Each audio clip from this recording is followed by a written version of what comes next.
Message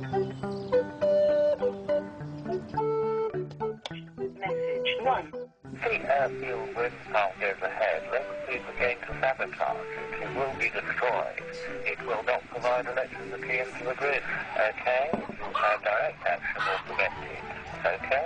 So that's the end of that, isn't it? The rest will make sure that it is completely destroyed. The worst example I've had is an old lady came up to me in a public exhibition and gave me a cutting from a newspaper with a picture of a guy being shot. Local anti-campaigns are one of the key factors stopping about 80% of the proposed wind energy projects in Britain. Had they all been built, 10% of our electricity would have been non-polluting. And how the heck are we meant to persuade people like India and China that they should develop in a more sustainable way when we're not prepared to even accept, you know, the old wind farm in the landscape? So how's it going? All right, yes. Not too much trouble? Not really, no. Nobody's punched me up yet, anyway. Good. Piers has come back to Ernie's farm with a plan to make the turbines less visible, trying to kick-start the planning process that the anti-campaign has now held up for 18 months. Another 18 months of climate change, another 18 months where I've been able to do nothing about it. Yeah, I feel really, really off with it. I mean, it's, you know, you must be feeling the same as me. It's just, I mean, how long have we got? Piers' compromise reduces the number of turbines from 15 down to 9. This is still the equivalent electrical power for 11,000 homes. Yeah. So it's there's still a lot of power. Exactly the opposite is happening to the very thing that needs to happen. These things need to be speeded up, and actually, they're getting slowed down. Plenty of politicians are talking about it, but when it comes down to it, it's just not happening. It's just not happening, folks. Governments will only go as far as the population demands, and that means mass protest on an unprecedented scale. Direct action like this is essential if you're going to turn an issue round in a short period of time. We've found that many, many times in the past, from the suffragettes onwards.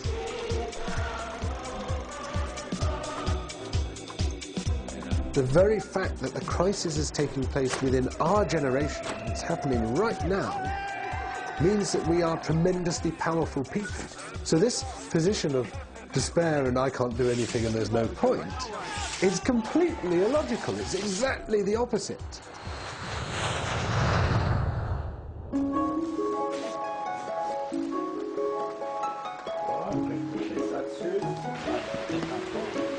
À un moment, ils ont pensé aussi doubler le tunnel.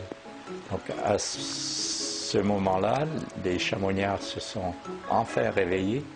Donc il y a une association de dire non aux camions, donc il y a moins de transport inutile.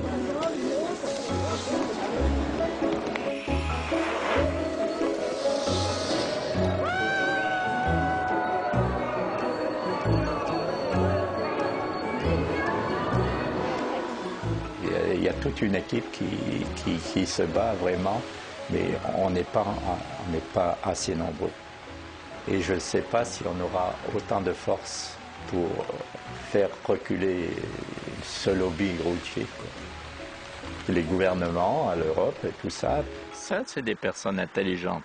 Mais il faut aussi qu'elles fassent du travail et qu'elles ne pensent pas qu'à la réélection. There's no shortage of gray matter in this species. We can do some amazing things. But I don't think we've been very smart about how we use our resources, how we quite literally burn up something as beautiful and useful as oil. Literally burn it up. That's it. It's gone. It's done. I think most people were becoming disenchanted by this point. We'd stopped believing that this was the golden era of human civilization and started questioning our collective values. All I can hope is incredible disasters like Katrina and the horrible wars and whatnot that are going on around the world will snap us out of it. I'd like to see us heading in the right direction for the good of mankind. I still believe, chasing dreams. Oh, you got me. Jack and Rocks, perfect. You know what I like. I had my share. I drank my fill. And even though I'm satisfied, I'm hungry still. Before this disaster, I had a lot of stuff. I was a classic consumer. 2 years later, I've learned a lot about happiness and the pursuit thereof. So here's the light, and every joy. Happiness is not in the latest gadget, the latest electric toothbrush or something like that. All of that stuff, it's just not the stuff of life. Not for me anymore. Here's the light. Here's the love. Here's to you.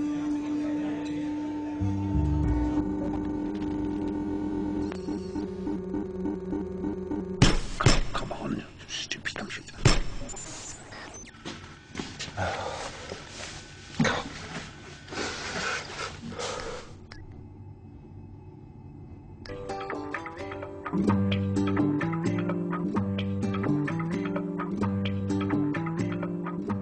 Climate scientists can estimate how much of the remaining fossil fuels we can safely burn. This amount is called the global cap.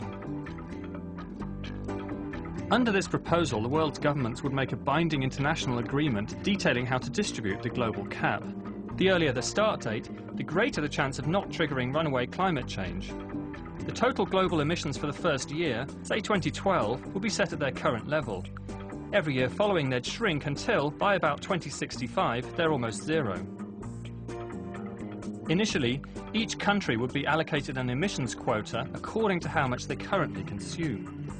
But this would change over time.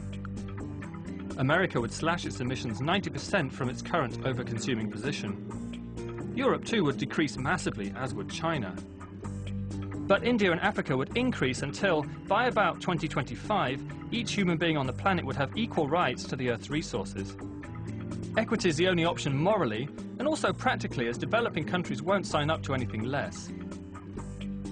The total emissions would then keep decreasing every year, until by 2065 we'll have weaned ourselves off fossil fuels and prevented the worst impacts of climate change. As to how each country divvies up its share to its citizens, there are various options on the table, the most promising of which is individual carbon rationing. Mr. W.S. Morrison is here to explain. If, in the course of the war, we are short for a time of this or that article of food, rationing will give everyone, rich and poor alike, an equal share of all that's going. Under this scheme, everyone in the UK would be allocated an annual carbon allowance. Stored electronically, rather like a supermarket loyalty card, points would be deducted every time we buy or use non-renewable energy. For example, using electricity to power appliances in the home. Or travelling somewhere by plane. Or even buying petrol for your car. The best way you can help is by rationing yourselves. I'm sure that all of you will buy your fair share and no more. Airports were expanding all over the world to cope with the exploding number of cheap flights we were all demanding. And Jay was doing everything he could to join the party. Ultimately, the art is to, hug and then kick. She thinks the PSF is payable. You're saying the PSF is not payable. What's wrong with you?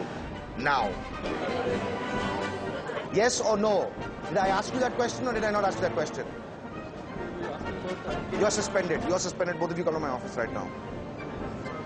Does it take more than 10 minutes to clean this? Keep paint with you. It wouldn't taste work. Maintaining my brand means something to me, okay? If I see my step ladder like this, and if I find one dirt, you'll be fired. Okay?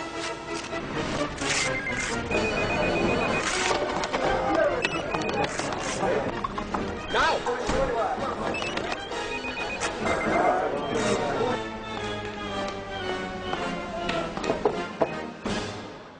Mr. J. Wardier. Yes. I would like to give you your air operator's permit to start commercial operation. You have